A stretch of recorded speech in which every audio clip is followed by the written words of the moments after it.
tarde a todos e todas. Agradecer primeiro à Capit este convite e dar-vos parabéns também pelo trabalho. Depois agradecer imenso à Diana, que me vai ensinar muito nesta meia hora, mais ou menos. Ensinar uma de duas coisas. A sua experiência e depois, se calhar, fazer-me ver que sei menos do que aquilo que julgo que sei. Pronto. Que é uma coisa sempre muito interessante quando falamos com pais sobre filhos deles. É que descobrimos que sabemos muito menos do que eles. Isso é uma coisa importante para todos os técnicos terem consciência. Pronto. De qualquer das formas, também agradecer a quem está a ver, não é? E depois a quem montou também todo este equipamento e nos está aqui a apoiar nesta missão. Muito bem, então o tema de hoje é parentalidade, não é? Parentalidade, relação pais e filhos, crianças com comportamentos opositores, desafiantes, difíceis de gerir. E eu tenho trabalhado sempre nesta área. Pronto. E uma das coisas que me tenho vindo a debater e a pensar muito sobre isso é quando é que começa a parentalidade. Parece uma pergunta absurda, mas talvez não seja assim tanto, não é? Pronto. E se calhar vamos viajar até aí com a Diana, pronto, que é mãe de duas crianças, um rapaz e uma rapariga. E a Diana já se vai apresentar melhor, sim, mas pronto. É mãe de duas crianças e eu começaria por perguntar se a parentalidade que a Diana viveu com estas crianças foi igual à parentalidade que tinha imaginado mesmo antes de ser mãe.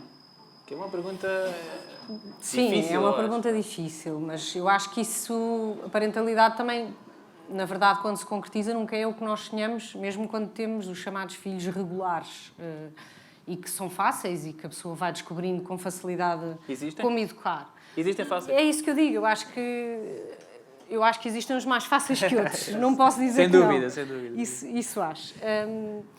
E, portanto, eu acho que temos sempre surpresas e, de facto, isso nunca é exatamente aquilo que nós estamos à espera. Mas existe esse sentimento realmente associado a quando aparece um filho fora dos padrões. E realmente a pessoa é logo uma das primeiras coisas com que nos debatemos, que é, não foi para isto que eu quis ser mãe, não era isto que eu queria, não era isto que eu estava à espera. E agora como é que eu vou fazer, não é? E isso é inevitável que aparece de uma forma muito mais imponente quando temos um filho diferente. Estava aqui a pensar que isto que a Diana partilhou, esta diferença entre aquilo que se espera quando se está à espera, não é? Pronto, e depois aquilo que é a parentalidade ao longo dos anos, não é? No início, primeira infância, segunda infância e adolescência, marca muito o ciclo de relações pais e filhos. Pronto, esta diferença entre as expectativas, o que é que se espera Sim. daquela situação, o que é que se espera daquele comportamento, o que é que se espera daquela resposta e o que é que acontece, não é? Pronto. E se calhar, continuando esta viagem ao passado, eu começaria um bocadinho a explorar aqui a primeira infância dos seus filhos, pronto. E que desafios é que encontrou, pronto, e que desafios é que percebeu que se calhar excediam aquilo que era suposto, não é?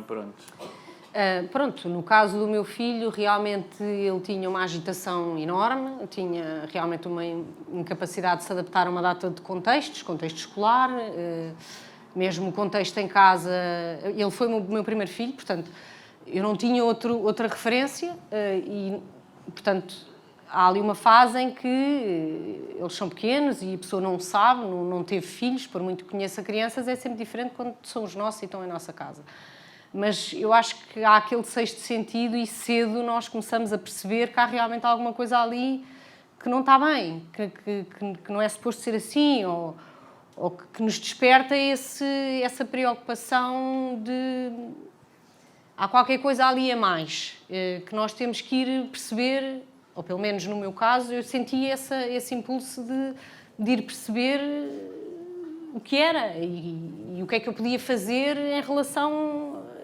Pronto, às coisas que eu sentia que eram diferentes, que eu não conseguia controlar ou que não conseguia gerir e que me parecia realmente fora da expectativa que eu tinha.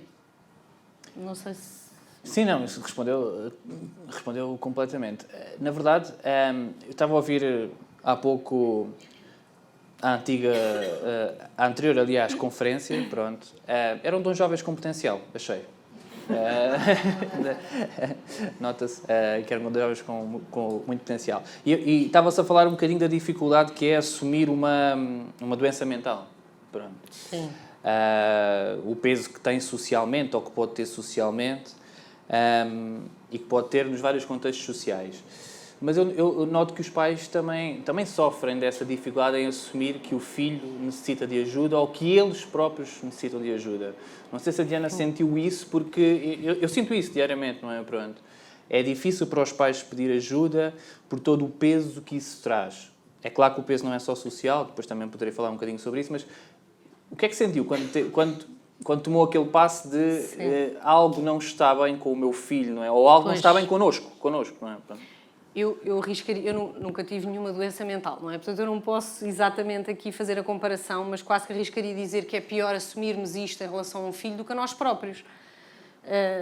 Acho que é uma coisa mais difícil, todos os pais, para os pais, os seus filhos são perfeitos, não é? E, portanto, quando nós chegamos a um patamar em que temos que aceitar perante nós, primeiro, que pode haver alguma coisa que não seja tão perfeita assim, e vamos ter que assumir isso perante os outros, eu acho que arrisco a dizer que é mais difícil do que sobre nós próprios. Pronto, nós queremos defender os nossos filhos, não é? Nós não queremos expô-los, não queremos que estas coisas sejam abertas e que eles estejam, portanto, dispostos por uma situação, ou que também se possam não saber defender, porque são crianças e, portanto, implica momentos de cuidado que nós temos com eles, mas que depois nem sempre estamos com eles e nós queremos cuidar sempre, não é? Portanto, assumir que alguma coisa ali não está bem é um processo difícil. Que também não sei, e nós da outra vez que tivemos esta conversa falámos sobre isso e isto é uma coisa, não sei se arrisca ser mal compreendida, mas que eu acho que é uma coisa muito sentida em algumas fases, que é, eu às vezes tenho dúvidas se nós aceitamos realmente, em toda a profundidade que isso significa, um problema num filho assim. O que é que eu quero dizer com isto? Às vezes pomos aquele chip prático, pronto, muito bem, então tem isto, agora vou a este médico, e a seguir vou tratar, e a seguir vou medicar, ou vou... Isto entra nesse esquema, não é? Entra nessa reviravolta. Mas depois há momentos em que a pessoa continua a ter dificuldades, continua a sentir-se desesperada em determinadas situações e também se insurge um bocado contra isso, e se revolta e se irrita. E quase que há momentos em que entre a aceitação e a fúria com a situação e o cansaço nos leva realmente a questionar se essa aceitação é incondicional. É difícil isso, a aceitação é difícil.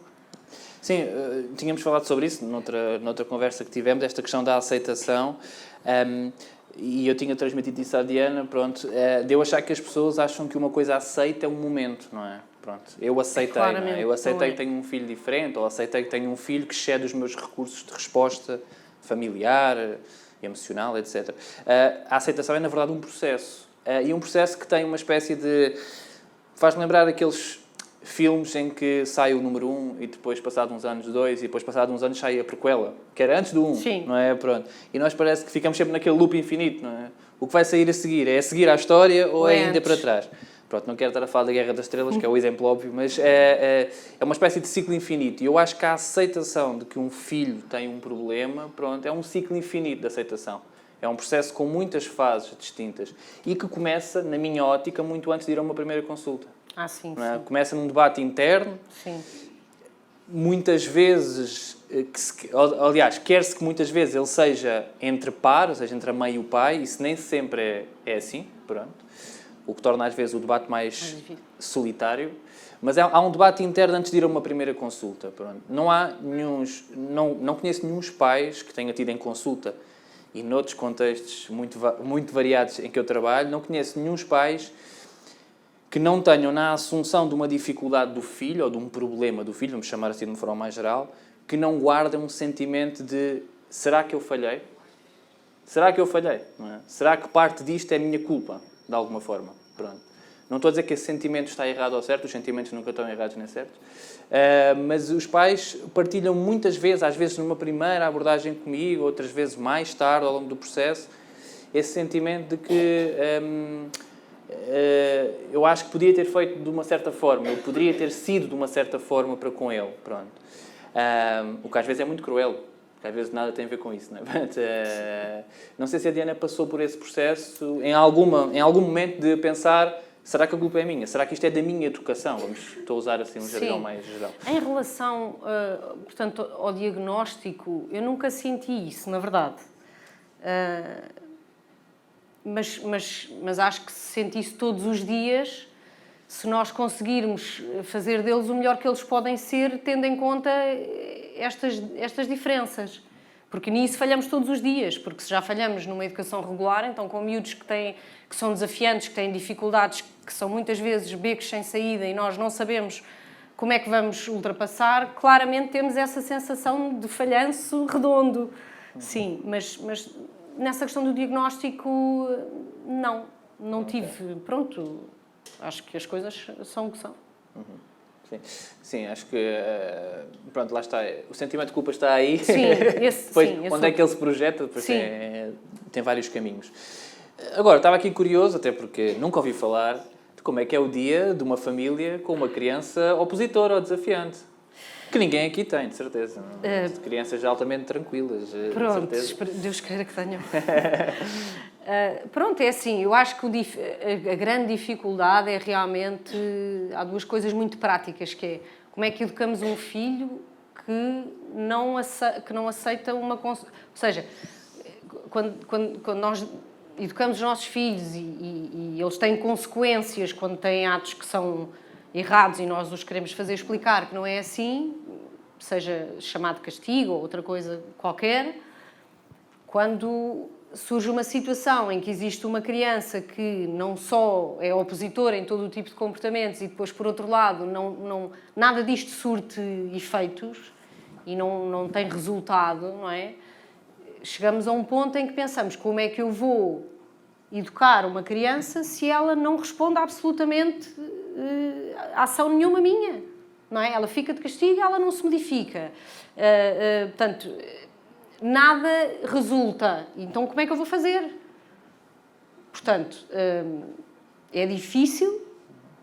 Acho que a grande chave aqui é o apoio.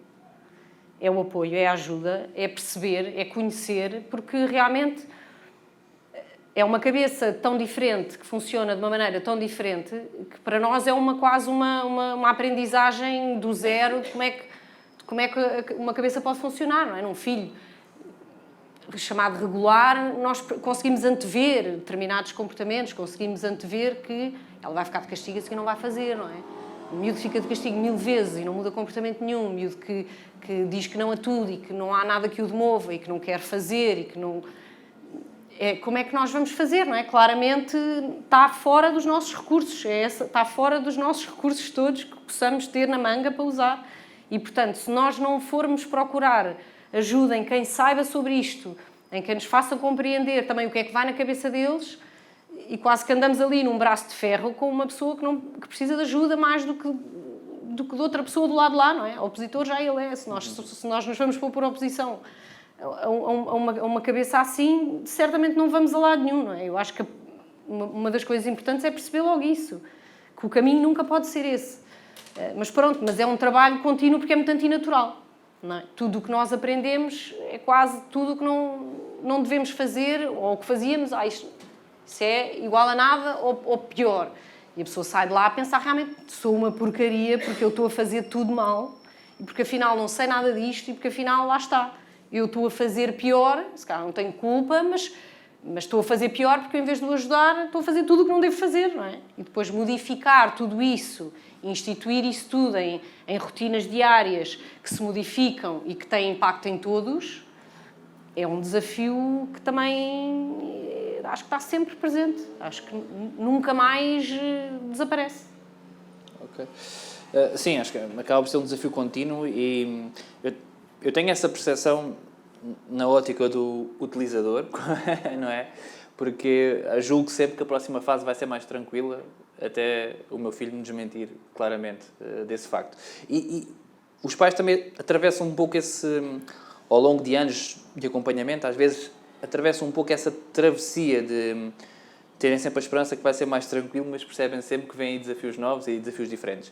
Mas voltando um pouco atrás ainda, porque eu acho muito interessante quando nós falamos de oposição e desafio, que é uma coisa que também tem a sua expressão normativa. Ou seja, é normal que as crianças se oponham e desafiem a autoridade, é até saudável até certo ponto. Pronto. Então, este tema é importante falar dele com um certo rigor, porque de facto também tem a expressão normativa. Okay?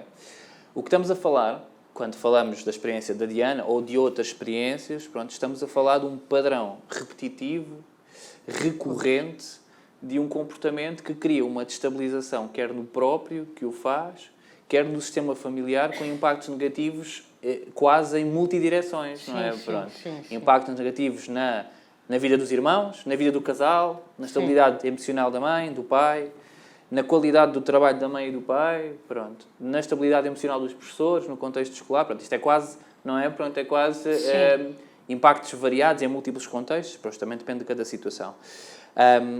E acho sempre que acontece na oposição e desafio nos comportamentos mais opositores e desafiantes, acontecem dois fenómenos, pronto, que é quando não diz respeito a uma perturbação do desenvolvimento ou da saúde mental, quer da criança, quer dos pais, então é um problema dos pais, da educação dos pais.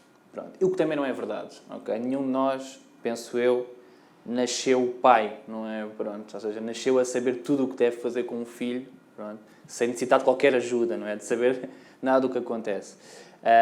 Eu falava com a Diana, só fazer aqui um pequeno à parte, depois já volto aqui a recentrar, sobre aquela ideia de que nós vivemos muito enquanto pais naquilo que fomos enquanto filhos, não é? Pronto, esse binómio. Eu acredito profundamente nisso, não é? E acredito muito naquela frase que já ouvi imensas vezes, já li imensas vezes, que é: estamos uma vida inteira a tentar ser diferentes dos nossos pais, até que nos apercebemos que somos exatamente iguais. Pronto, isso, essa frase é uma frase forte, não no sentido que seja literalmente assim, mas que nos faz pensar um bocadinho nesta questão da retrospectiva, não é? Aquilo que fomos enquanto filhos e aquilo que somos enquanto pais. E, portanto, uma mensagem que eu queria deixar, já que também tenho esta pequena visibilidade aqui, é que, independentemente de haver qualquer perturbação do desenvolvimento, saúde mental, a dificuldade em lidar com os filhos é uma coisa normal. E existem serviços, técnicos, pessoas que podem dar esse apoio e que podem construir uma parentalidade com esses pais. Não sabendo mais do que eles, mas trabalhando em conjunto com eles para que as coisas funcionem melhor. Okay? Quando se remete a crianças ou pais que tenham na sua estrutura perturbações do desenvolvimento, personalidade, doença mental ou problemas na sua saúde mental infantil, mais urgente esse apoio se torna, não é? Pronto, mais urgente, mais preciso ele acaba por ser. E nesse sentido, agora passo um bocadinho para essa área e a perguntar à Diana a sua experiência. Decidiu procurar ajuda, não é? Pronto. A primeira vez que decidiu procurar ajuda, e depois como é que foi a sua experiência neste mundo de pessoas por vezes, altamente confusas, que são os terapeutas e os clínicos. Pronto. Sim, eu fiz um percurso irregular, andei em vários sítios, em várias especialidades. Pronto, e inicialmente nem sempre correu bem. Eu acho que uma parte disso tem a ver quando as crianças são muito pequenas, é difícil definir exatamente o que é que estamos ali a ver. E, portanto, isso nos pais também cria uma ansiedade, porque a primeira coisa que nós queremos é dar logo ali um nome e saber o que é. E dizer, está ali, pelo menos tem um nome e já sei com o que é que vou lidar. E quando isso é ainda nebulado, é mais difícil, gera esta ansiedade. Porque se nós nem sabemos o que é, como é que vamos tratar? Ou como é que vamos resolver? Ou como é que vamos, não é, passar a outra etapa? Mas, independentemente do percurso não ter sido sempre linear e fácil, eu acho que é esse o caminho sempre. Como pais, eu acho que nós também, quando as coisas não estão a evoluir ou a correr bem, nós sabemos. E isso leva-nos a mudar a perspectiva, a mudar as pessoas que estão à nossa volta e ir ouvir outras coisas se achamos que aquilo realmente não está a fazer o melhor pelos nossos filhos. E quando isso acontece e quando encontramos isso, eu acho que muda tudo. Porque os problemas não desaparecem, as dificuldades não desaparecem, mas há um rumo, há uma aprendizagem de como é que se lida com elas e há um apoio, não é? E isso é importante, a pessoa não se sente sozinha no meio de uma ilha em que não sabe para que lado é que se há de virar, porque depois, muitas vezes, a família nem sempre compreende. Temos essa questão dos familiares mais velhos, por exemplo, também há preconceito. Depois nós também somos filhos dos nossos pais e às vezes nestas situações, quando estamos também a proteger os nossos filhos, temos que nos emancipar e dizer não, mas agora eu acho isto e vou decidir isto e vou fazer este caminho, quer compreendam, quer não. E isso implica crescimento e ultrapassar ali algumas barreiras.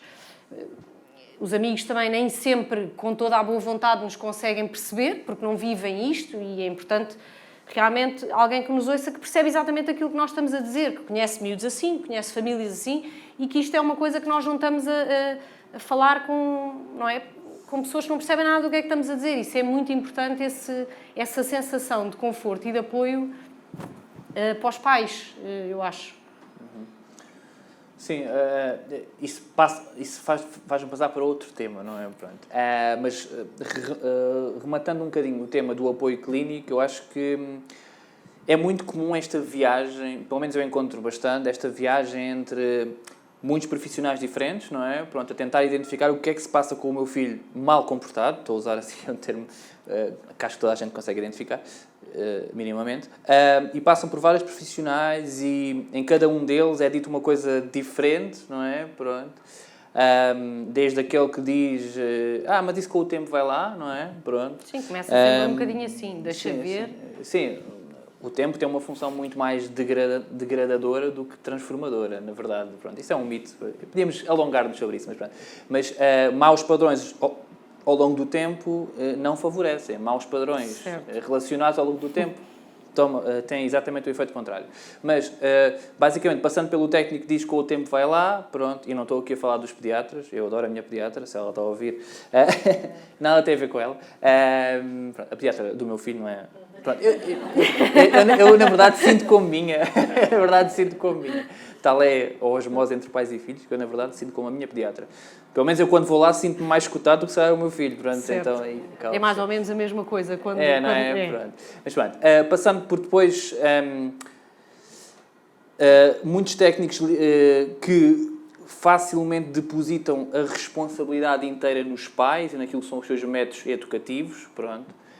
Ainda estamos muito formatados a pensar que o resultado do comportamento de uma criança tem a ver com a educação, uma ligação direta à educação, comportamento, pronto, isso não é uma relação linear, pronto, e nós já sabemos isso, pelo nosso trabalho, pela investigação sabemos disso, mas a nossa cabeça não consegue largar essa ideia, que é, mesmo quando adjetivamos o comportamento, ele é muito bem educado ou muito mal educado, pronto, e isso não é exatamente assim. E até chegarmos, eventualmente, a alguém que nos diz uma coisa longínqua, que nos parece, às vezes, muito fora da caixa, mas que, naquele momento, aquilo faz sentido. Pronto. Parece que estou a falar do Dr. Nuno que está ali, e talvez esteja. Talvez esteja, pronto. Que é quem nos diz que, se calhar, o nosso filho, ou seja, é de facto desafiante, é de facto difícil de gerir nas relações familiares, porque existe, por detrás disto, uma razão até diagnóstica, pronto, que explica o perfil de funcionamento dele. E esta acho que é uma travessia, só para complementar aquilo que a Diana disse, é uma travessia que eu acho que muitos pais fazem e que às vezes também é ela própria dolorosa, pronto. Porque há uma coisa que os clínicos nunca dizem, mas acho que deviam dizer às pessoas, que é cada experiência clínica de insucesso prejudica a próxima vez que a pessoa procura ajuda, pronto. Ou seja, esta descrença sobre os clínicos no geral, sobre os terapeutas, sobre os médicos, é uma coisa que infelizmente se tem vindo a instalar e que não favorece a procura de ajuda. Ou seja, existe maior literacia, mas também existe agora uma espécie de descrença sobre aquilo que a ciência mais atual e mais moderna acaba por demonstrar. Mas voltando agora um bocadinho a outra porta de entrada deste problema, que a Diana tocou e que eu achei muito interessante, porque também é muito vivida por mim, que é o juízo social. Não é? Pronto. Como é que eu lido com o olhar dos outros sobre este problema que eu tenho aqui em casa, não é? E dos outros, que às vezes nós pensamos, os outros, não é assim tão os longe. de fora, não é? Às vezes não, às vezes são os outros dentro do seio familiar, pronto. Dentro dos nossos amigos mais próximos.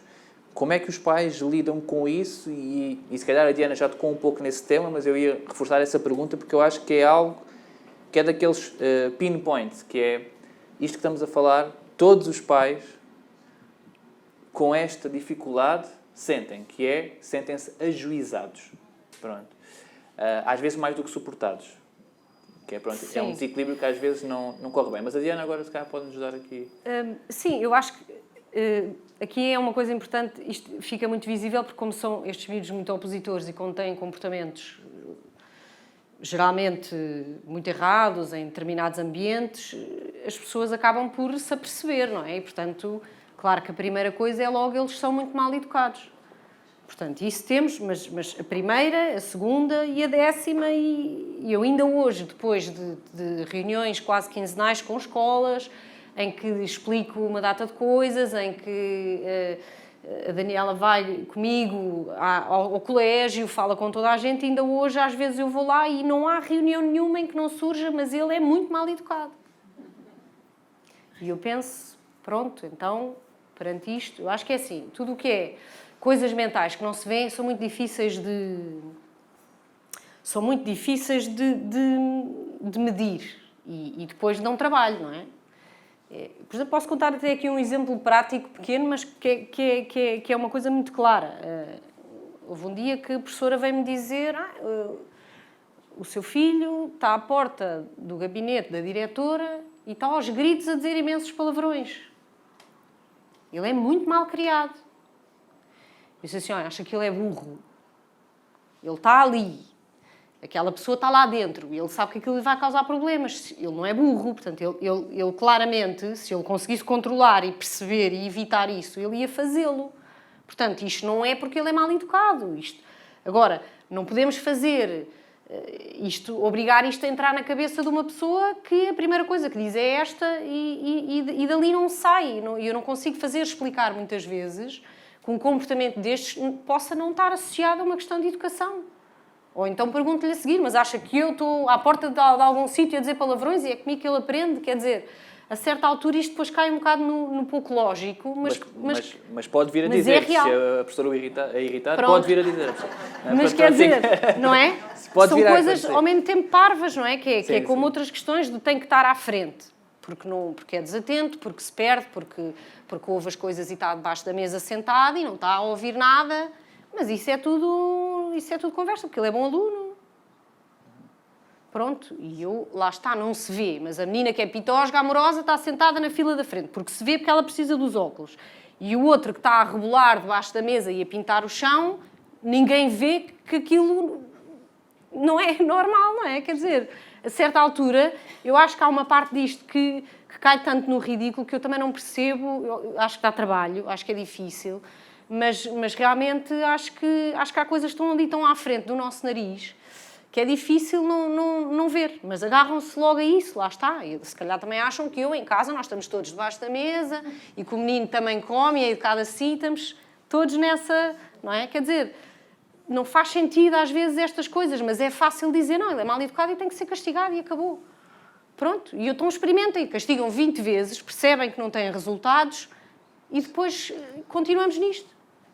Mas é assim. E depois é suspenso. Depois continuamos. Sim, fazemos esse caminho todo. Eu gostava que este exemplo que a Diana deu, que foi tão claro, gostava que este exemplo fosse único. Mas infelizmente não é. Pronto. E não sei se quando pensamos nisso devemos atribuir toda a responsabilidade aos professores. Na verdade, talvez à sua própria formação, não é? Pronto. E à forma como nós encaramos este problema de forma mais geral, não é? Pronto. Ou seja, temos vindo a falar muitas vezes desta questão da literacia na saúde mental, que é fundamental, pronto. Mas, se calhar, também importa alguma literacia sobre parentalidade, não é? Pronto. E sobre estes problemas em específico da oposição e desafio. Porque hoje em dia fala-se muito da parentalidade positiva, não é? Pronto. que eu ainda não consegui perceber exatamente que conceito é. Acho que isto não é um vagueiro. Porque há muitas coisas positivas nas relações pais e filhos. Pronto, a parentalidade, geralmente não o vejo assim diretamente como um processo altamente zen, altamente recapacitante. Pronto. E também não é por os pais serem positivos na maior parte das vezes que isso altera comportamentos de forma direta nas crianças que são mais desafiadores e mais opositores, e talvez eu aí também esteja influenciado por essa opinião. Voltando um bocadinho atrás, tenho aqui mais 2 ou 3 questões, também não sei que tempo é que temos. Mais 5 minutos, então estamos bem.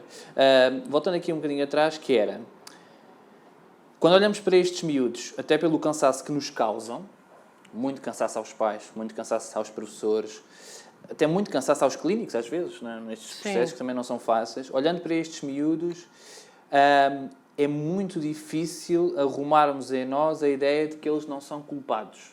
É difícil. Que eles não são os vilões da história. Pronto. Quando muitas vezes nós o que acabamos por fazer, às vezes, pelo menos eu falo por mim diretamente e também nos meus colegas do PIN, com quem eu trabalho, e até outros colegas de outros contextos, às vezes o que tentamos mostrar é que a criança também é uma vítima. Pronto. Ou seja, ninguém quer viver neste contexto, nem aquele que aparentemente o cria. Pronto. Isso é, às vezes, este trabalho, quer com pais, quer com professores, é um caminho que tem que ser feito, que é, à nossa frente está uma criança com um conjunto de comportamentos, às vezes, agressivos, destabilizadores, desorganizadores, que nos colocam muito acima da nossa capacidade de resposta, muitas vezes, pronto, mas está também uma vítima do seu próprio funcionamento. Sim, okay? sim. Pronto. E não sei se a Diana já se tem colocado muitas vezes nestas duplas posições, não é? Porque é que ele não faz isto? É incrível, difícil. Eu estou completamente estafada com ele. Difícil. Pronto. E ao mesmo tempo fazer esta troca, que é, ele também está a sofrer com isto. O que é que ele precisa para estar melhor, não é? Pronto. Não é fácil, por isso é que eu estou a perguntar, mas acho que não é um jogo fácil. Eu acho que claramente nos momentos de reflexão nós conseguimos compreender e raciocinar isso tudo. Na prática, quando nem sempre a parte emocional permite que nós façamos tudo aquilo que a nossa cabeça diz, porque efetivamente são miúdos que são desafiantes 24 horas por dia, muitas vezes, no meu caso até durante a noite, ele dorme mal, portanto tudo pode acontecer a qualquer hora, não é? Quer dizer, e isso é difícil. E lá está, eu acho que isso prende-se um bocadinho outra vez com essa questão da aceitação, que é, nós às vezes ganhamos essa raiva à situação e ficamos zangados com eles, e é essa fronteira entre o momento em que aceitamos muito bem e queremos ajudar e no outro momento a seguir a nossa quase sobrevivência como pessoas, individual, que é o que também nos permite andar para a frente, mas que na verdade nos cria, nos faz ter uma raiva àquilo tudo, à situação e às vezes a eles. E isto pode parecer cruel, mas é verdade. Eu não sei se há pais que conseguem ultrapassar isto tudo sem ter estas fúrias para com os filhos mesmo, mas é porque ele, não é? Imagine, ele faz não sei quantas asneiras, acabou de fazer uma e vai fazer outra, e a certa altura isto parece, é como às vezes eu digo, parece um caminhão numa ravina a pique sem travões. Onde é que isto vai parar e como é que eu vou ter mão nisto algum dia? E é desesperante. Eu acho que não pela gravidade das coisas, mas é exponenciada a quantidade de episódios num dia que a certa altura, pronto, parecemos que vivemos todos quase na loucura, não é? Eu complementava dizendo que um dos grandes desafios de trabalhar com pais e com crianças que têm este perfil opositor e desafiante, independentemente das causas, que é muito importante perceber quais são as causas, não é? Porque é que é aquele funcionamento. Independentemente disso, um dos grandes desafios eu acho que tem a ver com conseguirmos trabalhar com os pais uma legenda daquele comportamento. Pronto. Porque às vezes é a compreensão daquela criança, porque é que ela funciona daquela forma, que faz com que eu, no pico emocional, ainda assim consiga dar uma resposta mais adequada. Pronto. Isso é um trabalho às vezes exigente com os pais, porque os pais geralmente procuram estratégias. Não é? Pronto, coisas práticas que consigam aplicar, um manual. Onde é que está? Como é que vou fazer? E às vezes é frustrante porque nós, na verdade, não temos um manual. Não há um manual. Pronto, não há um manual porque os problemas são tão diversos, são tão variados e ainda por cima são encaixados num sistema familiar que também ele é muito próprio, certo, com um funcionamento muito próprio. Nós geralmente ajudamos os pais a compreender a criança para que os pais possam compreender eles enquanto pais e depois seguir esse caminho. E o que eu tenho sentido muitas vezes, pronto, e partilhar essa experiência também é aquilo que posso partilhar, é a minha, é que a compreensão da criança, não é? Consegui-la vê-la em vários prismas, é essencial para o que se faz depois, não é? Pronto. Tenho muitos pais que vão às primeiras consultas, nós fazemos esse trabalho de exploração daquele perfil, compreensão das reações, das contra-reações, e eles às vezes, passado umas quantas consultas, não interessa quantas, também depende da situação, eles chegam à consulta e dizem assim, pensámos numa coisa em casa. Pronto, pensámos numa ideia para as noites. Pronto. E a ideia é fantástica. Pronto, porque interessou este processo de compreensão, não é? Pronto, de dotar os pais de uma capacidade que nós não queremos para nós técnicos. Nós não queremos para nós técnicos. Pronto, o nosso trabalho é dotar, não é? Pronto, é passar um pouco essa informação. E para isso é preciso técnicos e clínicos e médicos, aliás, clínicos, médicos e técnicos, desculpem, experientes nesta área e que consigam compreender bem para depois fazer compreender bem aos pais. Pronto. Isso é muito importante, porque por detrás dos comportamentos de oposição e desafio existem uma panóplia enorme de possíveis diagnósticos. Pronto. Desde, como eu vos disse, da situação normal e que pode precisar de ajuda na mesma, até perturbação de hiperatividade e déficit de atenção, síndrome de Asperger, problemas na regulação do humor, problemas de saúde mental infantil, perturbação da ansiedade. Tudo isto pode estar na origem de um comportamento opositor e desafiante. Pronto. E se não houver alguém que consiga fazer este mapa, não são os pais que vão conseguir fazer de forma fácil. Não é fácil, não é, fazer isso. Então, o meu repto é sentirem que alguma coisa no vosso sistema familiar e na relação com os vossos filhos não está a correr bem, procurem ajuda.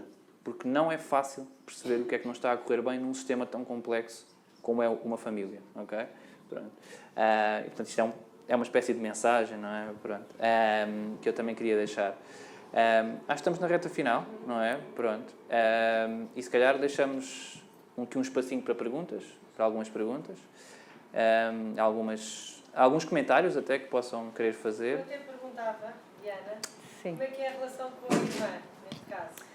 É um tema também, é difícil, porque estes miúdos tendencialmente são muito exigentes, são massacradores, são cansativos e, portanto, enquanto nós os procuramos ajudar, ao mesmo tempo somos pais de outros filhos que estão numa situação em que estão ali a sofrer um bocadinho o reverso da medalha daquilo tudo. E, portanto, eu acho que é tentar um equilíbrio, que é sempre difícil, mas eu acho que é essa a chave, é equilíbrio, é tentar sempre perceber as necessidades de um e do outro e tentar realmente, muitas vezes, não deixar que estes miúdos invadam o espaço. Eu digo sempre que ele ocupa 90% do espaço da minha família e são tão intensos, não é? Que a tendência é esta. E eu acho que é preciso um esforço para contrariar isso, mas que é importante até para as outras crianças terem um bocadinho a sua individualidade, o seu espaço, a sua calma dentro do que é possível.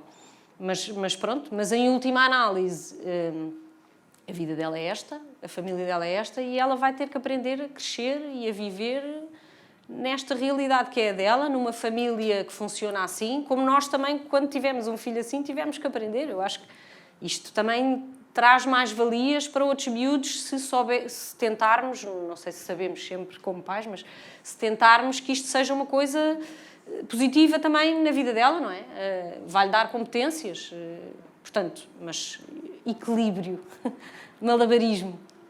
Eu queria só, se calhar, acrescentar dois aspectos sobre os irmãos que eu acho que são de importante reflexão para quem também nos está a ouvir e acrescentar ao testemunho da Diana, que na prática representa aquilo que eu sinto quando trabalho com famílias que têm mais do que um filho. Os irmãos, muitos pais pensam durante muito tempo que os irmãos são muitas vezes uma espécie de fumadores passivos, não é? Inalam daquela doença como se eles próprios não tivessem um certo funcionamento. E, portanto, é preciso ter muita atenção aos irmãos, não só porque fazem parte do sistema, mas que porque por muitas vezes eles não caem muito longe da árvore, não é? Pronto, ou seja, e portanto não são... Podem ter uma forma de apresentação eventualmente distinta, mas convém perceber onde é que estão as semelhanças. Pronto. E, portanto, há essas duas vertentes, que é, nem sempre são passivos na absorção desta situação sistémica, familiar, não é? Às vezes convém perceber se também não jogam um papel importante e se jogam, porque é que o jogam, não é? Pronto. Portanto, existe muita comorbilidade de diagnósticos dentro de uma família, o que é expectável face à carga hereditária. Também é difícil essa... Também já me aconteceu e é difícil, apesar de não ter nada a ver em termos de diagnóstico, pronto, mais uma vez, e às vezes é inesperado, não é? Num segundo filho é uma coisa mais inesperada e às vezes... Tudo outra vez, não é? Tudo outra vez. Sim. Toda esta travessia, que ainda não terminei uma e já está a começar outra. Pronto. Sim. Muito bem. Acho que talvez seja para mim, pronto. Eu acho que quando se tem um filho, não é, em que nós já identificarmos um padrão de funcionamento que corresponde a algum problema, quer do desenvolvimento, quer da sua saúde mental, acho que a nossa atenção, e isto não é acho porque sou eu, Luís, que acha, pronto. A ciência acha isso. A nossa atenção aos irmãos, não é, aos laços genéticos e hereditários que partilham, deve ser redobrada. Se o irmão começar a dar alguns sinais de alerta no seu comportamento, nas suas relações, acho que a resposta é sim. À pergunta, acho que é sim. Pronto. Na minha experiência prática agora, foi exatamente isso. Não acho que seja by the line, ou seja... Foi esse cuidado, essa atenção ao que é que eu via e quando eu achei que havia ali alguma coisa que podia não estar bem, quis logo... Pronto, não quis perder tempo, não quis deixar passar tempo sem perceber... o que era, ou se era preciso ajudar, ou pronto. Mas foi realmente essa atenção redobrada, sim. Sim, acho que o máximo que pode... Sim. Eu acho que o comportamento do dia-a-dia, até porque podemos a cabeça muitas vezes, afeta os outros irmãos. Sim, sem dúvida. Podemos levá-los. Se a família quiser ajuda, a família deve ir procurar ajuda, independentemente de haver um diagnóstico identificado num filho ou noutro filho. Pronto. A questão aí é que... havendo ou não laços genéticos, também há a partir do ambiente familiar. Pronto. Mas é uma questão complexa, porque se existe um problema no ambiente familiar, os pais devem procurar ajuda para o sistema familiar. Pronto. Um técnico competente nessa área, se identificar sinais de alerta e problemas individuais específicos nos filhos ou nos pais, deve aconselhar procura de ajuda específica, quer para os filhos, quer eventualmente para os pais. Pronto.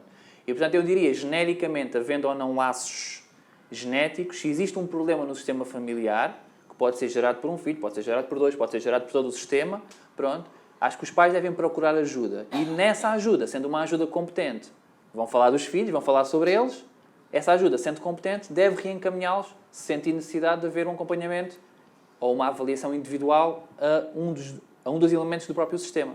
Pronto. Há uma frase muito boa para isso, que é, para compreender um sistema é preciso modificá-lo. Pronto, então às vezes os pais precisam de procurar ajuda, precisamos de trabalhar com eles para perceber depois o que é que está lá dentro, não é? Como é que as peças se movem. E se precisam de uma ajuda mais específica, cada uma das peças, não é? Pronto.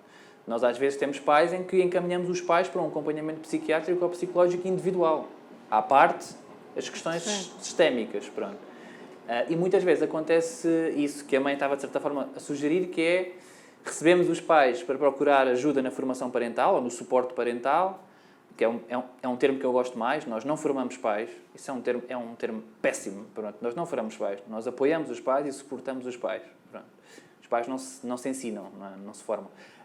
E, portanto, nós recebemos os pais e, à medida que os pais vamos tentando ajudar os pais, eles vão-nos falando sobre os filhos. E nós percebemos, se calhar era importante esta criança ser avaliada, não é? Ter uma avaliação mais individual, mais específica para ela.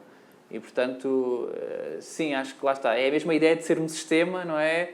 E de irmos vendo como é que as peças funcionam e quais são as que precisam de uma ajuda mais sistémica ou mais individual a cada uma das peças. E às vezes todas. Não é? Pronto. Okay. Pronto. Então, chegámos ao final. Estamos aqui a chegar ao final do nosso tempo. Eu agradeço imenso à Diana. Pronto. Fico com pena das nossas conversas eventualmente não continuarem. Pronto. Quando tento pensar sobre a parentalidade, muitas vezes falo com os pais na lógica da intervenção, mas acho que tenho poucas oportunidades para falar com os pais na lógica da reflexão. Não é? Vamos refletir o que é isto. Pronto. E isto foi fantástico para mim. Pronto. Eu agradeço imenso ter tido essa oportunidade. Agradecer mais uma vez a todos e... Obrigada.